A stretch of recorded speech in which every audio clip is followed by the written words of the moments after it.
So, as I said, this is the rubric, 25% each. If you think of language, yeah, language is some 50%. Okay, it used to be 60, so that's a bit better. We're going to analyze each of these aspects, and then I'm going to ask for your contribution. We're going to analyze what the specifications say about each of these aspects, in a more detailed way, and then I will ask you to think of the common mistakes that your students make in terms of these, sub-descriptors or sub-headings, okay? For example, in terms of communication and how effective they are, this is what the specifications say. I'll say it in Spanish, because, whatever. Alcanza la finalidad comunicativa. Are they really communicating? Are they really, getting their message across? Yeah? And they do so in an effective way, achieving what they want to achieve. If they're writing an email to the teachers because they want to organize a party, blah, blah, blah, so they get their message across. They make it clear that they want to get information to organize a party, not because they want to gossip or whatever. Yeah? And this is very important. The first impression, when you read it without analyzing it, bit by bit, just your general impression, say, yeah, that's a B1. Yeah, it's good. I understand what they're saying. Some text types have some certain conventions. If you're writing an email, you need to say, dear whoever, and finish it in some way. So you're respecting those conventions. But you can adapt flexibly. It depends on whether you're speaking to friends, whether you're speaking to teachers, whether you're speaking to somebody you don't know. So you can adapt to that situation. You can use, the linguistic variety, but basically the register. You're not too informal, you're not too formal, depending on your opinion.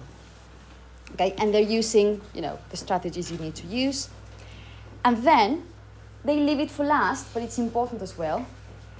They're actually following the instructions. They're actually, answering the question they've been given, because you might hear, oh, it's something about holidays.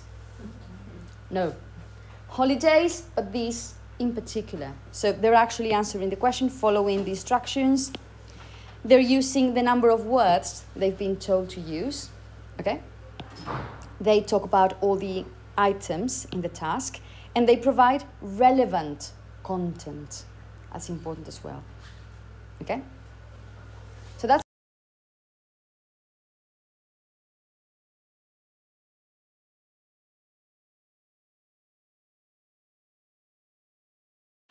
let's have a look at the descriptors for organization. So what they say is that they're assessing, their ability to produce a text which is, coherent and which can be understood. That's why, not because we want to show off and say, oh, we have lots of paragraphs. No, because it needs to be understood by somebody else. And, cohesive. So, in terms of information, the information you give is explicit. You don't have to guess. Okay? There's no ambiguity, and the text reads easily. You don't need to guess. Or, you said before, sometimes they're just translating from Spanish into English. And sometimes to be able to understand it, you need to be a native Spanish speaker to retranslate back and guess what they meant. So no, there should be no ambiguity, and you can read the text easily without having to translate back and forth. Okay? Organization, so the main idea and their view can be clearly identified. So this is how I feel about this particular topic. I'm not changing sides in the middle of my writing. If I start saying that my favorite football team is Barca, I'm not saying at the end that that's why Real Madrid should win. No. You have a clear, line. It says here, the topic progresses. You know that sometimes students might get stuck in a rut, saying the same sentence over and over again. That's why the village is great, and because the village is great, and the village is great, and the parties in my village are great. No. Go ahead. Okay? And for the topic to go on, you know, there are proper transitions. There are linking words, and you know, you can clearly feel how it goes from causes to consequences. Okay? What we mentioned already, you know, paragraphs, punctuation, linking words. So, you know, the ideas between paragraphs are clearly, you know, you can feel that the text is glued together. It's not just one sentence after another, or comma, comma, comma, and that's it. And then they also talk about reference mechanisms. So, for example, verb tenses. If you're describing something in the past, you're using the past consistently. You're not saying something in the present and then the past. Yeah. Okay? And then if you're talking about a he, then when you use a pronoun, you keep talking about him, not her or them or whatever. So these kinds of things, yeah, I tend to...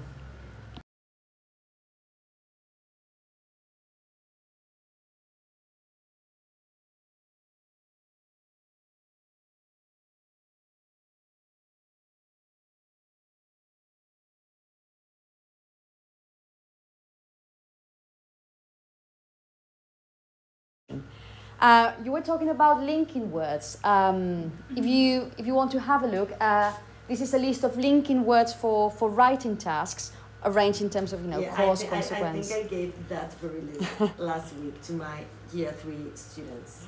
Okay. Because of what we were saying, that, I mean, this is just a suggestion, very... I don't know if I'm happy with it, but anyway, just thinking of, you know, the typical functions they have to fulfill. If they have to give their personal opinion, if they have to say cause, consequence, summing up for your conclusions, adding information. So, as Angela was saying, instead of just and, but, this you have, you know, besides, moreover, they have some contrast, and some sequencing ideas, you know, the typical functions they have to perform at this level. Something else which is related, but not exactly the same, is the idea of signposting. When you are in a town you don't know, you've never been there, you need somebody to tell you. If you want to go to the church, this is the church. If you want to go to the town hall, this is the town hall. Okay. Now we have Google Maps, whatever. So a sort of Google Maps for writing. Okay, so somehow indicating, you know, what step of your writing you're at. Okay, so let me show you. We've been talking about this. This is just a display with all the punctuation signs and some examples of what you can do. It's on the right, on the left-hand side. You can't read it here. You have a link. On the left-hand side, it tells you what it does. And on the right-hand side, you have some examples of use. And the reason why the colon, the semicolon, and the dash are, you know, in a different color is because I feel they are the poor relations of punctuation.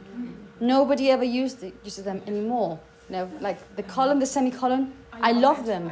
I love them. You know, when you have a long list of something, you know, when you have like short sentences within a longer sentence. Oh, come on, it's clearly a semicolon. Come on, yeah. Or when you're going to explain something, let me illustrate my point. And then, or let me tell you why. Yeah, we can see it clearly, but it takes a bit of working on it. Okay, let's have a look at the third scale, which has to do with the range of language. Okay, we're talking about how good their English is, just the language. Obviously, they're going to have a look at the level. Okay, so this is a moment when they have to show that they really have a B1 level. Okay, so how complex their language is. I tend to tell them to show off. This is the moment when, come on, if you're good, or if you've learned something, if you've memorized something and you feel it's relevant, now's the time to show off and say, yes. And when we get to feedback, I'll tell you something about this as well, okay? So they're supposed to be using, you know, the grammar of the level and appropriate to what they're writing. The vocabulary should be, you know, ample enough. They should show off that, they have the vocabulary related to the topic. They can use, you know, expressions, whatever. And they talk about, taking risks. It's okay for them to take risks. Even if they make a mistake, I mean, if they can still be understood, it's fine. But at least you've shown that you knew something, even if you use a preposition which is not. But at least you said, oh, come on, yeah, I'm going to try it. If they're going to use a conditional, a third conditional, or whatever. So, even if they make a mistake, if it's a terrible mistake, then no, stay away from it. But if it's just a slight mistake, this is seen as something positive. Okay? If they're going to make a terrible mistake, then no, just be on the safe side. But if it's just, imagine it's just an idiom and you get just one preposition wrong, at least you've shown that you know what it is. You tried to use it. Okay, so I don't know. But anyway, just for you to know that if they take risks, it's going to be taken it's going to be read in a positive light. Okay? What the companion volume says, if you remember, there are descriptors for general linguistic range, etc. So what it says, that at B1 level, you're supposed to have a sufficient range of language to describe unpredictable situations, to explain the main points. So we're thinking about main ideas with reasonable precision, not terribly precisely, but with reasonable precision, and express thoughts on abstract and cultural topics. Okay, not really abstract. Music and films. Yeah, something which belongs to your, it's familiar to you. Okay. You're supposed to have enough language to get by. Just to get by. Sufficient vocabulary to express him or herself with some hesitation. Okay, yeah, it's okay. You're going to be, it's okay. And, circumlocutions, trying to find ways to express family, hobbies, interests, work trouble, and current events. But lexical limitations cause repetition, yes, and even difficulty with formulation. And so word invention. Yeah. Yeah. Which I think is very common. Spanish. In terms of vocabulary, again, has a good range of vocabulary related to familiar topics, everyday situations, and the same. Has sufficient vocabulary to express with some, trying to find a different. In terms of using dictionaries, when they are preparing their writings, when they're, Translator. They just put the word and they just wait for the machine to say the expression. Oh, come on, but it's terrible. It's getting better. Yes, it's but still. It's very obvious when they use it. But I don't mean a whole sentence. Only a word. Okay, the first one is something I wrote for year 1 students in secondary. So how can you use a dictionary? There are other things as well, but anyway, it was just, as I said, for year 1. Okay, so saying the same. Please use a dictionary, make me happy, make me smile, whatever. Okay, and ways in which they can use a dictionary. The second one is for older students, but maybe you can get something as well. And probably with year 4, this might be okay as well.